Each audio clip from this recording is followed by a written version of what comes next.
Hello everyone, जय हिंद। स्वागत है आपका अपने यूट्यूब चैनल के प्लेटफॉर्म में। आज मैं आपके समक्ष बात कर रहा हूँ सर्वोच्च न्यायालय या सुप्रीम कोर्ट से संबंधित महत्वपूर्ण जानकारियां और महत्वपूर्ण प्रश्नों के संदर्भ में। यह वीडियो आपके सामने ज्ञान के साथ साथ यदि आप किसी भी परीक्षा की तैयारी कर रहे हैं तो यह वीडियो आपके लिए अति महत्वपूर्ण और लाभदायक होने वाला है, इसलिए इस वीडियो को जरूर अंत तक देखें। और यदि आपको मेरा वीडियो का कंटेंट पसंद आए तो वीडियो को लाइक, शेयर और सब्सक्राइब करना न भूलें। और इसी के साथ मैं अपनी वीडियो को स्टार्ट करता हूं। सर्वोच्च न्यायालय या सुप्रीम कोर्ट और रेगुलेटिंग एक्ट 1773 और रेगुलेटिंग एक्ट 1773 के तहत कलकत्ता में 1774 में एक उच्च न्यायालय की स्थापना की गई थी, और जिसमें कि एक मुख्य न्यायाधीश और 3 अन्य न्यायाधीश थे। और इसके अर्थात कलकत्ता उच्च न्यायालय के प्रथम न्यायाधीश सर इलिजा एम्पे थे, और 3 अन्य न्यायाधीश प्रथम थे चैम्बर्स, सेकंड थे लेमेस्टर और थर्ड थे हाइड। एक बार पुनः रिकॉल करता हूँ कि रेगुलेटिंग एक्ट 1773 के तहत कलकत्ता में 1774 में एक उच्च न्यायालय की स्थापना की गई थी, जिसमें कि एक मुख्य न्यायाधीश और 3 अन्य न्यायाधीश सहित कुल 4 न्यायाधीश थे। और इसके अर्थात कलकत्ता उच्च न्यायालय के प्रथम न्यायाधीश सर इलिजा एम्पे थे, और 3 अन्य न्यायाधीश प्रथम थे चैम्बर्स, सेकंड थे लेमेस्टर और थर्ड थे हाइड। अर्थात इस प्रकार कलकत्ता उच्च न्यायालय में 4 न्यायाधीश थे। प्रथम और मुख्य न्यायाधीश थे सर इलिजा एम्पे, जबकि 3 अन्य न्यायाधीश थे। प्रथम थे चैम्बर्स, सेकंड थे लेमेस्टर और थर्ड थे हाइड। बात करूं मैं भारत सरकार अधिनियम 1935 की, तो भारत सरकार अधिनियम 1935 में एक संघीय न्यायालय का प्रावधान किया गया, जो कि 1 अप्रैल 1937 में अस्तित्व में आया।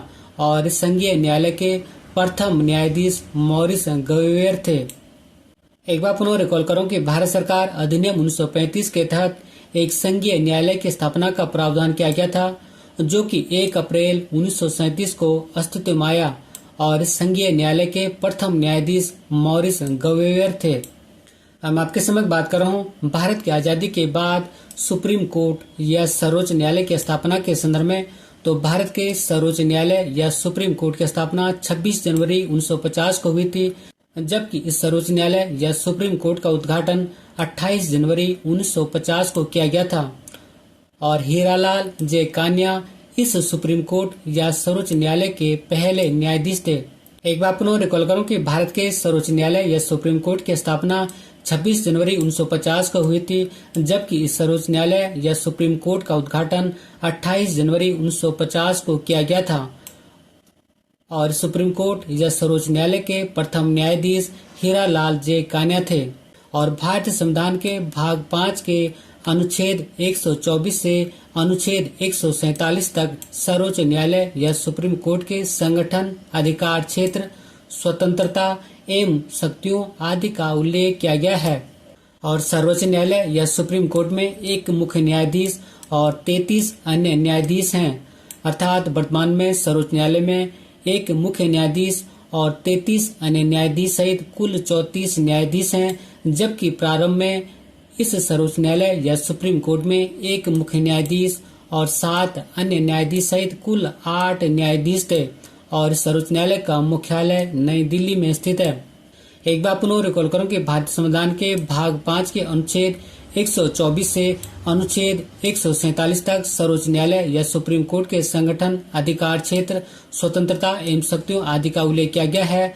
और सर्वोच्च न्यायालय अर्थात सुप्रीम कोर्ट में एक मुख्य न्यायाधीश और 33 अन्य न्यायाधीश सहित कुल 34 न्यायाधीश हैं, जबकि प्रारंभ में सर्वोच्च न्यायालय या सुप्रीम कोर्ट में एक मुख्य न्यायाधीश और 7 अन्य न्यायाधीश सहित कुल 8 न्यायाधीश थे। और सर्वोच्च न्यायालय का मुख्यालय दिल्ली में स्थित है। बात करूं मैं न्यायाधीशों के वेतन के संदर्भ में, तो वर्तमान में सुप्रीम कोर्ट या सर्वोच्च न्यायालय के मुख्य न्यायाधीश या चीफ जस्टिस ऑफ इंडिया का वेतन 2,80,000, जबकि सुप्रीम कोर्ट के अन्य न्यायाधीशों का वेतन 2,50,000 है। एक बार पुनः रिकॉल करूं कि सुप्रीम कोर्ट या सर्वोच्च न्यायालय के मुख्य न्यायाधीश का वेतन 2,80,000 है, जबकि सुप्रीम कोर्ट के अन्य न्यायाधीशों का वेतन 2,50,000 है। बात करूं मैं न्यायाधीशों की शपथ के संदर्भ में, तो भारतीय संविधान के अनुच्छेद 124 के अनुसार न्यायाधीश राष्ट्रपति या राष्ट्रपति के द्वारा अधिकृत व्यक्ति के सामने शपथ लेते हैं। और न्यायाधीश संविधान की 3री अनुसूची के मसौदे के अनुसार संविधान और कानून की रक्षा करने की शपथ लेते हैं। एक बार पुनः रिकॉल करूं कि भारतीय संविधान के अनुच्छेद 124 के अनुसार न्यायाधीश राष्ट्रपति या राष्ट्रपति के द्वारा अधिकृत व्यक्ति के सामने शपथ लेते हैं और न्यायाधीश संविधान की तीसरी अनुसूची के मसौदे के अनुसार संविधान और कानून की रक्षा करने की शपथ लेता है या शपथ लेते हैं। बात करूं मैं न्यायाधीशों के कार्यकाल के संदर्भ में, तो न्यायाधीशों की नियुक्ति की तारीख से 65 वर्ष की आयु तक इनका कार्यकाल होता है, लेकिन वे राष्ट्रपति को लिखित त्याग पत्र देकर भी अपना पद त्याग कर सकते हैं। और अभी तक सबसे अधिक समय तक मुख्य न्यायाधीश के पद पर रहने वाले न्यायाधीश यशवंत विष्णु चंद्रचूड़ हैं, जो कि 22 फरवरी 1978 से 11 जुलाई 1985 तक भारत के मुख्य न्यायाधीश रहे। एक बार पुनः रिकॉल करो कि न्यायाधीशों का कार्यकाल नियुक्ति की तारीख से 65 वर्ष की आयु तक होता है, लेकिन वे इससे पूर्व भी राष्ट्रपति को लिखित त्याग पत्र देकर अपना पद त्याग कर सकते हैं। और सबसे अधिक समय तक भारत के मुख्य न्यायाधीश के पद पर रहने वाले न्यायाधीश यशवंत विष्णु चंद्रचूड़ हैं, जो कि 22 फरवरी 1978 से 11 जुलाई 1985 तक भारत के मुख्य न्यायाधीश के पद पर रहे। बात करूं मैं एक महत्वपूर्ण नोट पॉइंट के संदर्भ में, तो मुख्य न्यायाधीश यशवंत विष्णु चंद्रचूड़ के पुत्र न्यायाधीश धनंजय यशवंत चंद्रचूड़ या DY चंद्रचूड़ हैं, जो कि भारत के 50वें मुख्य न्यायाधीश हैं।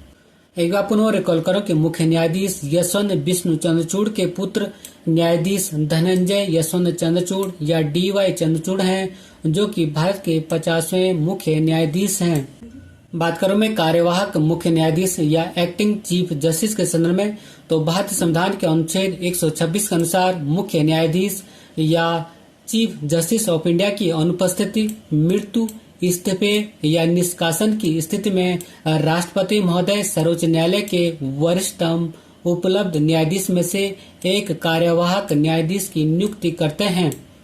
और मोस्ट इम्पोर्टेंट पॉइंट है कि कार्यवाहक मुख्य न्यायाधीश का प्रावधान भारतीय संविधान के अनुच्छेद 126 में किया गया है और इसके तहत मुख्य न्यायाधीश या CJI या चीफ जस्टिस ऑफ इंडिया की अनुपस्थिति, मृत्यु, इस्तीफे या निष्कासन की स्थिति में राष्ट्रपति महोदय सर्वोच्च न्यायालय या सुप्रीम कोर्ट के वरिष्ठतम उपलब्ध न्यायाधीश में से एक कार्यवाहक न्यायाधीश की नियुक्ति करते हैं। हम आपके समक्ष बात कर रहा हूँ सर्वोच्च न्यायालय से संबंधित महत्वपूर्ण प्रश्नों के संदर्भ में, और ये प्रश्न आपके आने वाली सभी परीक्षाओं के लिए अति महत्वपूर्ण और लाभदायक होंगे, इसलिए इस वीडियो को जरूर अंत तक देखें।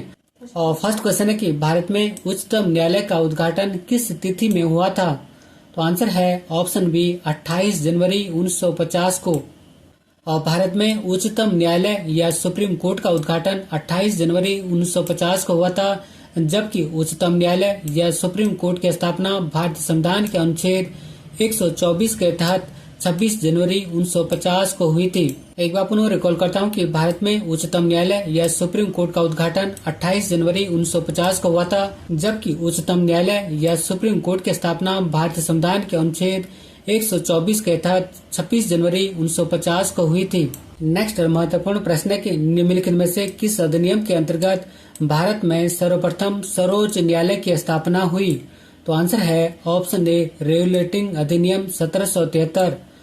और रेगुलेटिंग अधिनियम 1773 के तहत कलकत्ता में 1774 में एक उच्च न्यायालय की स्थापना की गई, जिसमें एक मुख्य न्यायाधीश तथा 3 अन्य न्यायाधीश थे।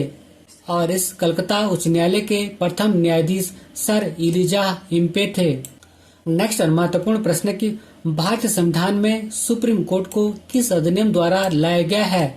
तो आंसर है ऑप्शन ए भारत शासन अधिनियम 1935। अर्थात भारतीय संविधान में सुप्रीम कोर्ट को अर्थात सर्वोच्च न्यायालय को भारत शासन अधिनियम 1935 के द्वारा लाया गया है।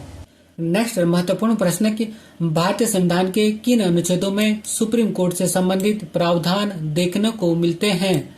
तो आंसर है ऑप्शन डी अनुच्छेद 124 से 147 तक। और भारतीय संविधान के भाग 5 के अंतर्गत अध्याय 4 में अनुच्छेद 124 से अनुच्छेद 147 तक सर्वोच्च न्यायालय या सुप्रीम कोर्ट के संगठन, अधिकार क्षेत्र, स्वतंत्रता एवं शक्तियों आदि का वर्णन है। नेक्स्ट महत्वपूर्ण प्रश्न है कि भारतीय संविधान के किस भाग में संघीय न्यायपालिका का उल्लेख है? तो आंसर है ऑप्शन डी भाग 5। अर्थात भारतीय संविधान के भाग 5 के अंतर्गत अध्याय 4 में अनुच्छेद 124 से अनुच्छेद 147 तक सर्वोच्च न्यायालय या सुप्रीम कोर्ट के संगठन, अधिकार क्षेत्र, स्वतंत्रता, शक्तियों आदि का वर्णन है। नेक्स्ट महत्वपूर्ण प्रश्न कि सर्वोच्च न्यायालय के मुख्य न्यायाधीश की नियुक्ति कौन करता है? तो आंसर है ऑप्शन डी, राष्ट्रपति महोदय। और भारतीय संविधान के अनुच्छेद 124 के अनुसार न्यायाधीशों की नियुक्ति राष्ट्रपति महोदय के द्वारा की जाती है। एक बार पुनः रिकॉल करता हूं कि सर्वोच्च न्यायालय या सुप्रीम कोर्ट के मुख्य न्यायाधीश की नियुक्ति राष्ट्रपति महोदय के द्वारा भारतीय संविधान के अनुच्छेद 124 के अनुसार की जाती है। नेक्स्ट महत्वपूर्ण प्रश्न कि राष्ट्रपति सर्वोच्च न्यायालय के अन्य न्यायाधीशों की नियुक्ति में किससे परामर्श करते हैं? आंसर है ऑप्शन ए, सर्वोच्च न्यायालय या सुप्रीम कोर्ट के मुख्य न्यायाधीश से, अर्थात राष्ट्रपति महोदय सर्वोच्च न्यायालय के अर्थात सुप्रीम कोर्ट के अन्य न्यायाधीशों की नियुक्ति में सर्वोच्च न्यायालय के मुख्य न्यायाधीश या चीफ जस्टिस ऑफ इंडिया से परामर्श करते हैं। नेक्स्ट महत्वपूर्ण प्रश्न कि किसे संविधान का संरक्षक माना जाता है? तो आंसर है ऑप्शन सी, सुप्रीम कोर्ट को, अर्थात भारतीय संविधान का संरक्षक या अभिभावक सुप्रीम कोर्ट या सर्वोच्च न्यायालय को माना जाता है। नेक्स्ट महत्वपूर्ण प्रश्न कि सुप्रीम कोर्ट के गठन के समय सुप्रीम कोर्ट में न्यायाधीशों की संख्या कितनी थी? आंसर है ऑप्शन ए, जिसमें के 7 अन्य न्यायाधीश और एक मुख्य न्यायाधीश सहित कुल 8 न्यायाधीश थे। अर्थात सुप्रीम कोर्ट के गठन के समय सुप्रीम कोर्ट में न्यायाधीशों की संख्या 8 थी। नेक्स्ट महत्वपूर्ण प्रश्न कि वर्तमान में सर्वोच्च न्यायालय में न्यायाधीशों की संख्या कितनी है? तो आंसर है ऑप्शन सी, 34। और वर्तमान में सर्वोच्च न्यायालय में न्यायाधीशों की संख्या एक मुख्य न्यायाधीश और 33 अन्य न्यायाधीशों सहित कुल 34 न्यायाधीश हैं। अर्थात वर्तमान में सर्वोच्च न्यायालय में न्यायाधीशों की संख्या 34 है। नेक्स्ट महत्वपूर्ण प्रश्न कि भारत के उच्चतम न्यायालय में न्यायाधीशों की संख्या में वृद्धि करने की शक्ति किसमें निहित है? तो आंसर है ऑप्शन बी, संसद या पार्लियामेंट में। अर्थात भारत के उच्चतम न्यायालय या सुप्रीम कोर्ट में न्यायाधीशों की संख्या में वृद्धि करने की शक्ति संसद या पार्लियामेंट में निहित है। नेक्स्ट महत्वपूर्ण प्रश्न कि सर्वोच्च न्यायालय में न्यायाधीश नियुक्त होने के लिए व्यक्ति कम से कम कितने वर्ष उच्च न्यायालय का एडवोकेट होना चाहिए? तो आंसर है ऑप्शन बी, 10 वर्ष। अर्थात सर्वोच्च न्यायालय या सुप्रीम कोर्ट में न्यायाधीश नियुक्त होने के लिए व्यक्ति को कम से कम 10 वर्ष उच्च न्यायालय या हाई कोर्ट का एडवोकेट या वकील होना चाहिए। नेक्स्ट महत्वपूर्ण प्रश्न के राष्ट्रपति कानूनी मामलों में किससे परामर्श ले सकता है? तो आंसर है ऑप्शन डी, सर्वोच्च न्यायालय या सुप्रीम कोर्ट से। और भारतीय संविधान के अनुच्छेद 143 के अनुसार राष्ट्रपति महोदय संवैधानिक मामलों में सर्वोच्च न्यायालय या सुप्रीम कोर्ट से परामर्श ले सकते हैं, पर सलाह को मानना या न मानना राष्ट्रपति पर निर्भर करता है। अर्थात राष्ट्रपति महोदय कानूनी मामलों में सर्वोच्च न्यायालय या सुप्रीम कोर्ट से परामर्श ले सकते हैं। नेक्स्ट महत्वपूर्ण प्रश्न की और प्रश्न है कई बार एग्जामों में पूछा जा चुका है। और प्रश्न की भारत के सर्वोच्च न्यायालय ने किस वर्ष में न्यायाधीशों की नियुक्ति के लिए कॉलेजियम व्यवस्था को अपनाया था? आंसर है ऑप्शन ए, वर्ष 1993 में। और भारत के सर्वोच्च न्यायालय ने वर्ष 1993 में न्यायाधीशों की नियुक्ति के लिए कॉलेजियम व्यवस्था को अपनाया था। नेक्स्ट महत्वपूर्ण प्रश्न है और प्रश्न है कई बार एग्जामों में पूछा जा चुका है। और प्रश्न के किस अनुच्छेद के अनुसार न्यायाधीशों के वेतन भत्ते की व्यवस्था की गई है? तो आंसर है ऑप्शन बी, अनुच्छेद 125। अर्थात भारतीय संविधान के अनुच्छेद 125 में न्यायाधीशों के वेतन भत्ते की व्यवस्था का प्रावधान किया गया है। और न्यायाधीशों के वेतन और भत्ते का उल्लेख संविधान की अनुसूची 2 और अनुच्छेद 125 में है। और वर्तमान में भारत के CJI अर्थात चीफ जस्टिस ऑफ इंडिया का वेतन 2,80,000 रूपए, जबकि अन्य न्यायाधीश या जजों का वेतन 2,50,000 रूपए है। नेक्स्ट महत्वपूर्ण प्रश्न की सर्वोच्च न्यायालय के जजों को वेतन किस निधि से दिया जाता है? तो आंसर है ऑप्शन सी, संचित निधि या कंसोलिडेटेड फंड से। और सर्वोच्च न्यायालय के न्यायाधीशों को भारत की संचित निधि से या कंसोलिडेटेड फंड से वेतन दिया जाता है।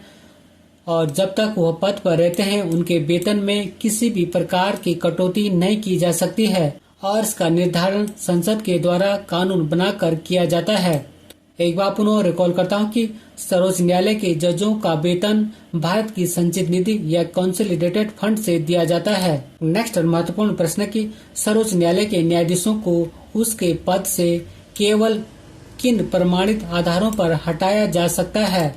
तो आंसर है कदाचार, असमर्थता, अर्थात उपरोक्त दोनों आधारों पर, अर्थात सर्वोच्च न्यायालय के न्यायाधीशों को उनके पद से केवल उनके कदाचार और असमर्थता के आधार पर हटाया जा सकता है। नेक्स्ट महत्वपूर्ण प्रश्न की सर्वोच्च न्यायालय के न्यायाधीश को कदाचार और असमर्थता के प्रमाणित आधारों पर संसद किस तरह महाभियोग का प्रस्ताव पारित कर सकती है? तो आंसर है ऑप्शन सी, संसद के दोनों सदनों द्वारा अलग अलग अपने कुल सदस्यों की संख्या के बहुमत तथा उपस्थित एवं मतदान करने वाले सदस्यों के 2/3 बहुमत प्रस्ताव के द्वारा। नेक्स्ट महत्वपूर्ण प्रश्न की सर्वोच्च न्यायालय में अर्थात सुप्रीम कोर्ट में तदर्थ न्यायाधीशों की नियुक्ति होती है जब? तो आंसर है ऑप्शन डी, न्यायालय के किसी सत्र के लिए न्यायाधीशों का कोरम नहीं होता है। और भारतीय संविधान का अनुच्छेद 127 के तहत सर्वोच्च न्यायालय के अर्थात सुप्रीम कोर्ट के किसी सत्र के लिए न्यायाधीशों का कोरम पूरा करने हेतु तदर्थ न्यायाधीशों की नियुक्ति की जाती है। बात करूं मैं तदर्थ न्यायाधीश या एडोक जजेस के संदर्भ में, तो भारतीय संविधान के अनुच्छेद 127 के अनुसार गणपूर्ति नहीं होने की स्थिति में भारत का मुख्य न्यायाधीश एक अस्थायी अवधि के लिए सर्वोच्च न्यायालय के तदर्थ न्यायाधीशों के रूप में किसी उच्च न्यायालय के न्यायाधीश की नियुक्ति कर सकता है। एक बार पुनः रिकॉल करता हूं कि भारतीय संविधान के अनुच्छेद 127 के अनुसार गणपूर्ति नहीं होने की स्थिति में भारत का मुख्य न्यायाधीश एक अस्थायी अवधि के लिए सर्वोच्च न्यायालय के तदर्थ न्यायाधीशों के रूप में किसी उच्च न्यायालय के न्यायाधीश की नियुक्ति कर सकता है। नेक्स्ट महत्वपूर्ण प्रश्न की सर्वोच्च न्यायालय का न्यायाधीश अपने पद से त्याग पत्र किसको लिखकर दे सकता है? तो आंसर है ऑप्शन ए, राष्ट्रपति महोदय को। और सर्वोच्च न्यायालय के न्यायाधीश राष्ट्रपति को संबोधित कर अपना पद त्याग सकते हैं, अर्थात सर्वोच्च न्यायालय या सुप्रीम कोर्ट का न्यायाधीश अपने पद से त्याग पत्र राष्ट्रपति महोदय को पत्र लिखकर दे सकते हैं। नेक्स्ट महत्वपूर्ण प्रश्न की उच्चतम न्यायालय के न्यायाधीश किस प्रकार हटाए जा सकते हैं? आंसर है ऑप्शन डी, राष्ट्रपति के द्वारा संसद की सिफारिश पर। और उच्चतम न्यायालय के किसी न्यायाधीश को राष्ट्रपति के द्वारा साबित कदाचार या असमर्थता के आधार पर संसद की सिफारिश पर हटाया जा सकता है। एक बार पुनः रिकॉल करता हूँ कि उच्चतम न्यायालय के न्यायाधीश को राष्ट्रपति के द्वारा संसद की सिफारिश पर हटाया जा सकता है। नेक्स्ट महत्वपूर्ण प्रश्न की सर्वोच्च न्यायालय के अर्थात सुप्रीम कोर्ट के न्यायाधीशों की सेवानिवृत्ति की उम्र क्या है? तो आंसर है ऑप्शन सी, 65 वर्ष। अर्थात सर्वोच्च न्यायालय या सुप्रीम कोर्ट के न्यायाधीशों की सेवानिवृत्ति की उम्र 65 वर्ष है।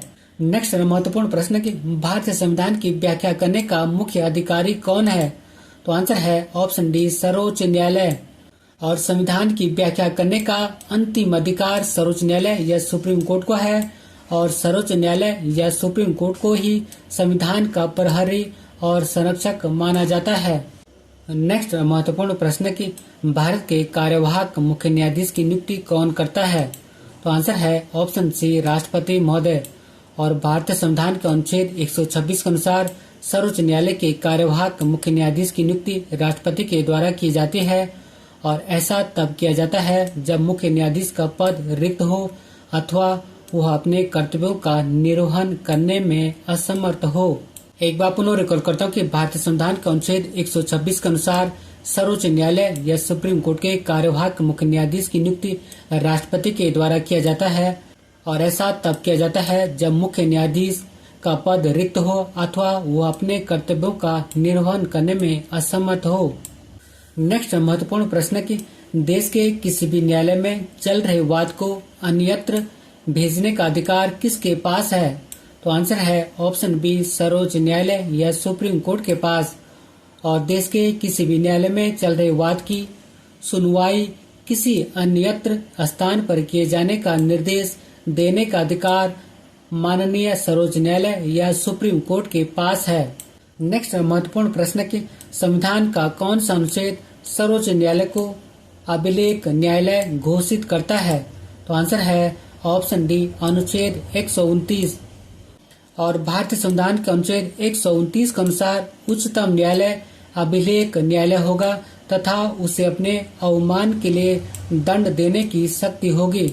और अभिलेख न्यायालय या कोर्ट ऑफ रिकॉर्ड का अर्थ है कि इसके सभी निर्णयों का साक्ष्यात्मक मूल्य होता है।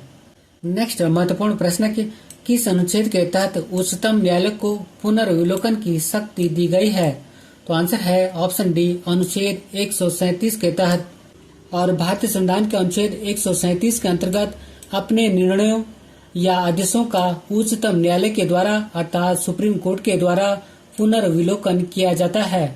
नेक्स्ट महत्वपूर्ण प्रश्न कि संविधान के किस अनुच्छेद में सर्वोच्च न्यायालय की स्थापना और गठन का उल्लेख है? तो आंसर है ऑप्शन ए, अनुच्छेद 124। अर्थात भारतीय संविधान के अनुच्छेद 124 में सर्वोच्च न्यायालय या सुप्रीम कोर्ट की स्थापना और गठन का उल्लेख किया गया है। नेक्स्ट महत्वपूर्ण प्रश्न है और यह प्रश्न जो है कई बार एग्जामों में पूछा जा चुका है। और प्रश्न की मौलिक अधिकारों की रक्षा के लिए सुप्रीम कोर्ट कितने प्रकार की रिट जारी कर सकती है? आंसर है ऑप्शन बी, 5 प्रकार की। और सर्वोच्च न्यायालय को 5 तरह के समादेश या रिट निकालने की शक्ति प्रदान की गई है। फर्स्ट है बंदी प्रत्यक्षीकरण, सेकंड है परमादेश, थर्ड है प्रतिषेध, फोर्थ है अधिकार परीक्षा और फिफ्थ है उत्प्रेषण। अर्थात मौलिक अधिकारों की अर्थात फंडामेंटल राइट की रक्षा के लिए सुप्रीम कोर्ट को 5 रिट जारी करने की शक्ति दी गई है। नेक्स्ट महत्वपूर्ण प्रश्न कि संविधान के किस अनुच्छेद में उच्चतम न्यायालय से परामर्श करने की राष्ट्रपति की शक्ति के बारे में बताया गया है? आंसर है ऑप्शन डी, अनुच्छेद 143। और क्वेश्चन जो कई बार एग्जामों में पूछा जा चुका है। अर्थात भारतीय संविधान के अनुच्छेद 143 के अनुसार राष्ट्रपति महोदय संवैधानिक मामलों में सर्वोच्च न्यायालय से परामर्श ले सकते हैं, पर सलाह या परामर्श को मानना या न मानना राष्ट्रपति पर निर्भर करता है। नेक्स्ट महत्वपूर्ण प्रश्न है और यह प्रश्न है कई बार एग्जामों में पूछा जा चुका है। और प्रश्न की मौलिक अधिकारों की अर्थात फंडामेंटल राइट की रक्षा के लिए सुप्रीम कोर्ट को रिट जारी करने की शक्ति किस अनुच्छेद या आर्टिकल के तहत दी गई है? तो आंसर है ऑप्शन ए, अनुच्छेद 32। अर्थात मौलिक अधिकारों की रक्षा के लिए सुप्रीम कोर्ट को रिट जारी करने की शक्ति भारतीय संविधान के अनुच्छेद 32 के तहत दी गई है। और भारतीय संविधान के अनुच्छेद 32 के तहत सर्वोच्च न्यायालय को 5 तरह के समादेश या रिट निकालने की शक्ति प्रदान की गई है। फर्स्ट है बंदी प्रत्यक्षीकरण, सेकंड है परमादेश, थर्ड है प्रतिषेध, फोर्थ है अधिकार परीक्षा और फिफ्थ है उत्प्रेषण। नेक्स्ट महत्वपूर्ण प्रश्न की संविधान के किस अनुच्छेद में रिट संबंधित प्रावधान के बारे में बताया गया है? आंसर है ऑप्शन बी, अनुच्छेद 32। और सर्वोच्च न्यायालय अर्थात सुप्रीम कोर्ट को अनुच्छेद 32 और उच्च न्यायालय अर्थात हाई कोर्ट को अनुच्छेद 226 के तहत मूल अधिकारों के परिवर्तन हेतु कई प्रकार के विशेष आदेश जारी करते हैं, जिन्हें की प्रादेश या रिट कहते हैं। और क्वेश्चन जो है कई बार एग्जामों में पूछा जाता है। नेक्स्ट महत्वपूर्ण प्रश्न की संविधान की व्याख्या करने का अंतिम अधिकार किसे है? तो आंसर है ऑप्शन डी, सर्वोच्च न्यायालय या सुप्रीम कोर्ट को। और भारतीय संविधान की व्याख्या करने का अंतिम अधिकार सर्वोच्च न्यायालय या सुप्रीम कोर्ट को है। और सर्वोच्च न्यायालय को ही संविधान का प्रहरी और संरक्षक या अभिभावक माना जाता है। अर्थात संविधान की व्याख्या करने का अंतिम अधिकार सर्वोच्च न्यायालय या सुप्रीम कोर्ट को है। नेक्स्ट महत्वपूर्ण प्रश्न की राष्ट्रपति सर्वोच्च न्यायालय के अन्य न्यायाधीशों की नियुक्ति में किससे परामर्श करते हैं? तो आंसर है ऑप्शन ए, सर्वोच्च न्यायालय के मुख्य न्यायाधीश से। अर्थात राष्ट्रपति महोदय सर्वोच्च न्यायालय के अर्थात सुप्रीम कोर्ट के अन्य न्यायाधीशों की नियुक्ति में सर्वोच्च न्यायालय के मुख्य न्यायाधीश से परामर्श करते हैं। नेक्स्ट महत्वपूर्ण प्रश्न है और प्रश्न है कई बार एग्जामों में पूछा जा चुका है। और प्रश्न के राष्ट्रपति और उपराष्ट्रपति की अनुपस्थिति में राष्ट्रपति के कार्यों का निर्वहन कौन करता है? तो आंसर है ऑप्शन सी, भारत के मुख्य न्यायाधीश। अर्थात राष्ट्रपति और उपराष्ट्रपति की अनुपस्थिति में राष्ट्रपति के कार्यों का निर्वहन भारत के मुख्य न्यायाधीश या सीजेआई करते हैं। नेक्स्ट महत्वपूर्ण प्रश्न है कि राष्ट्रपति और उपराष्ट्रपति के निर्वाचन में विवाद के मामलों को किसको प्रस्तुत किया जाता है? तो आंसर है ऑप्शन सी, भारत के उच्चतम न्यायालय को। अर्थात राष्ट्रपति और उपराष्ट्रपति के निर्वाचन में विवाद के मामलों को भारत के उच्चतम न्यायालय या सुप्रीम कोर्ट को प्रस्तुत किया जाता है। नेक्स्ट महत्वपूर्ण प्रश्न है कि सर्वोच्च न्यायालय किसे हटाने के लिए राष्ट्रपति से सिफारिश कर सकता है? तो आंसर है ऑप्शन बी, संघ लोक सेवा आयोग या यूपीएससी के अध्यक्ष व सदस्यों को। अर्थात सर्वोच्च न्यायालय संघ लोक सेवा आयोग या यूनियन पब्लिक सर्विस कमीशन के अध्यक्ष व सदस्यों को हटाने के लिए राष्ट्रपति से सिफारिश कर सकता है। नेक्स्ट महत्वपूर्ण प्रश्न है और प्रश्न में कई बार जम्मू में पूछा जा चुका है और प्रश्न की दो या अधिक राज्यों के बीच किसी विवाद के मामले में निर्णय लेने की सर्वोच्च न्यायालय की शक्ति क्या कहलाती है? तो आंसर है ऑप्शन ए, आरंभिक अधिकारिता। और भारतीय संविधान के अनुच्छेद 131 के तहत केंद्र और राज्यों के बीच, दो या अधिक राज्यों के बीच तथा भारत सरकार और किसी राज्य या राज्यों और दूसरी ओर एक या अधिक अन्य राज्यों के बीच होने वाले विवादों का निर्णय करने की सर्वोच्च न्यायालय की अर्थात सुप्रीम कोर्ट की शक्ति मूल या आरंभिक अधिकारिता के अंतर्गत आती है। नेक्स्ट महत्वपूर्ण प्रश्न की केंद्र और राज्यों के बीच होने वाले विवादों को निर्णय करने की भारत के उच्चतम न्यायालय की शक्ति आती है। आंसर है ऑप्शन सी, इसकी मूल अधिकारिता के अंतर्गत। अर्थात केंद्र और राज्यों के बीच होने वाले विवादों को निर्णय करने की भारत के उच्चतम न्यायालय की शक्ति इसकी मूल अधिकारिता के अंतर्गत आती है। नेक्स्ट महत्वपूर्ण प्रश्न है कि भारत के किस मुख्य न्यायाधीश ने राष्ट्रपति के रूप में भी काम किया था? तो आंसर है option A, justice M Hidayatullah ने। और जस्टिस मोहम्मद हिदायतुल्लाह ने 20 जुलाई 1969 से 24 अगस्त 1969 तक देश के कार्यकारी राष्ट्रपति के रूप में काम किया था। एक बार पुनः रिकॉल करता हूँ कि जस्टिस मोहम्मद हिदायतुल्लाह ने 20 जुलाई 1969 से 24 अगस्त 1969 तक देश के कार्यकारी राष्ट्रपति के रूप में काम किया था। नेक्स्ट महत्वपूर्ण प्रश्न है और प्रश्न में कई बार जम्मू में पूछा जा चुका है और प्रश्न की न्यायिक पुनर्विलोकन का अधिकार किसे है? तो आंसर है ऑप्शन बी, उच्चतम न्यायालय या सुप्रीम कोर्ट को। और भारतीय संविधान के अनुच्छेद 137 के अंतर्गत अपने निर्णयों या आदेशों का सर्वोच्च न्यायालय या सुप्रीम कोर्ट के द्वारा पुनर्विलोकन किया जाता है। एक बार पुनः रिकॉल करता हूँ कि न्यायिक पुनर्विलोकन का अधिकार उच्चतम न्यायालय या सुप्रीम कोर्ट को है।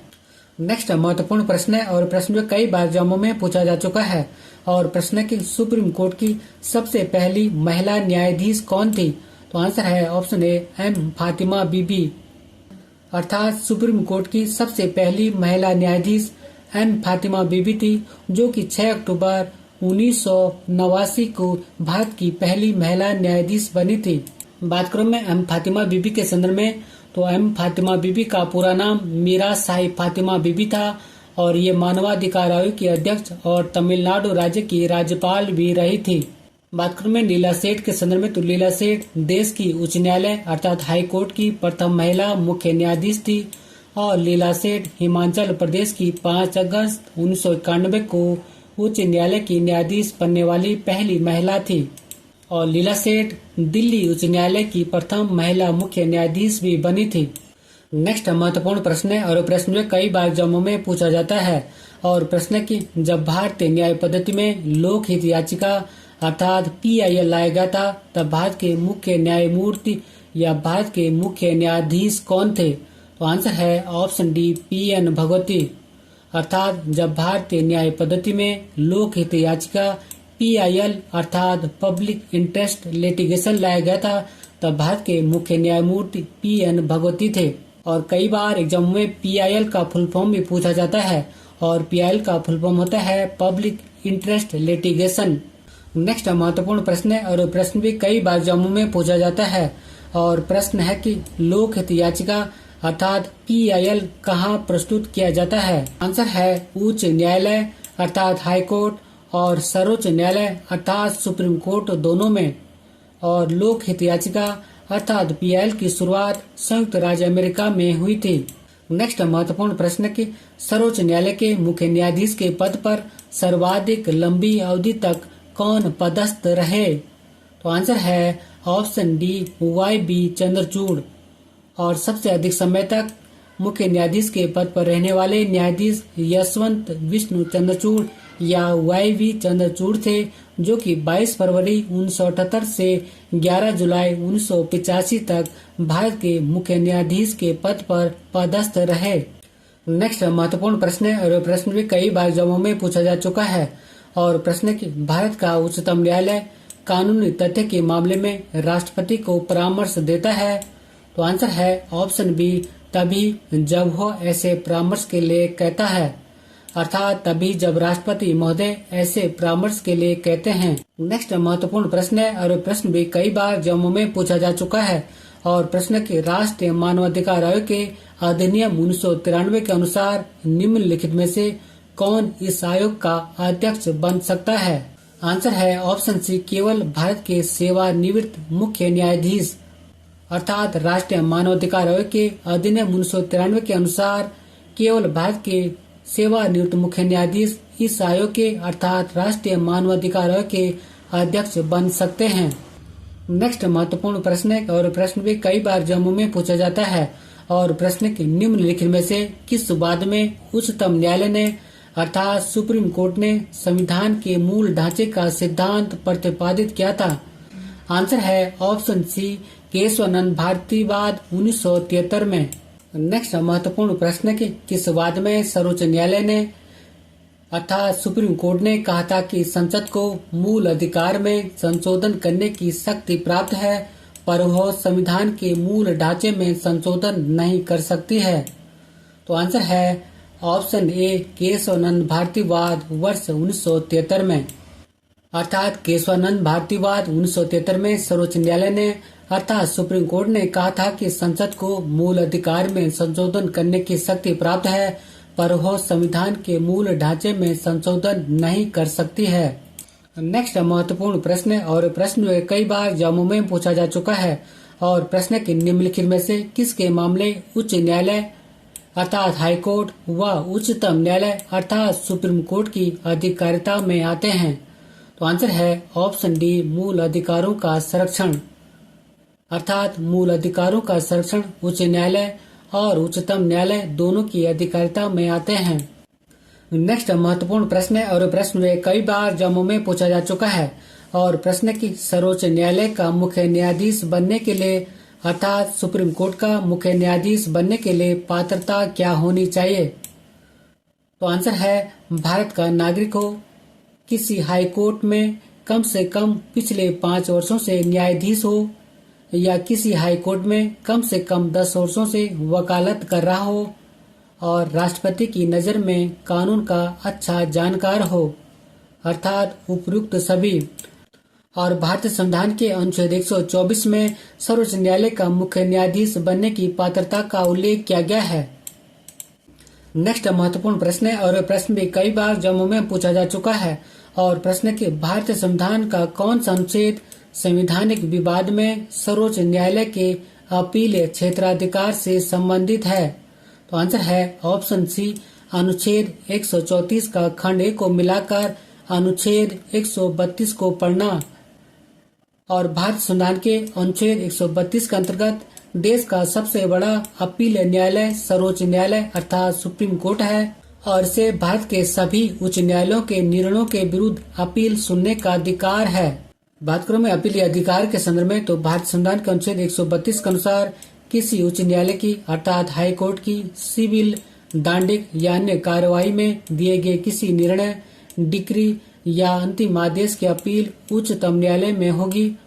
और भारत संविधान के अनुच्छेद 134 के खंड ए में उच्चतम न्यायालय में अपील के लिए उच्च न्यायालय के प्रमाण पत्र का उल्लेख करता है। और इस प्रकार संवैधानिक विवाद में अनुच्छेद 134 के खंड ए को अनुच्छेद 132 के साथ मिलाकर पढ़ने से सर्वोच्च न्यायालय के अपील क्षेत्राधिकार का सृजन होता है। अंत में एक महत्वपूर्ण अभ्यास प्रश्न आपके लिए और अभ्यास प्रश्न की भारतीय संविधान के किन अनुच्छेदों में सुप्रीम कोर्ट से अर्थात सर्वोच्च न्यायालय से संबंधित प्रावधान देखने को मिलते हैं। इसी क्वेश्चन के साथ मैं अपने वीडियो को समाप्त करता हूं। अगर आपको मेरा वीडियो का कंटेंट पसंद आया तो वीडियो को लाइक करें, शेयर करें और यदि चैनल पर नए हैं तो चैनल को सब्सक्राइब करें। मिलते हैं जल्दी नेक्स्ट वीडियो में। Thank you for watching. God bless you. जय हिंद।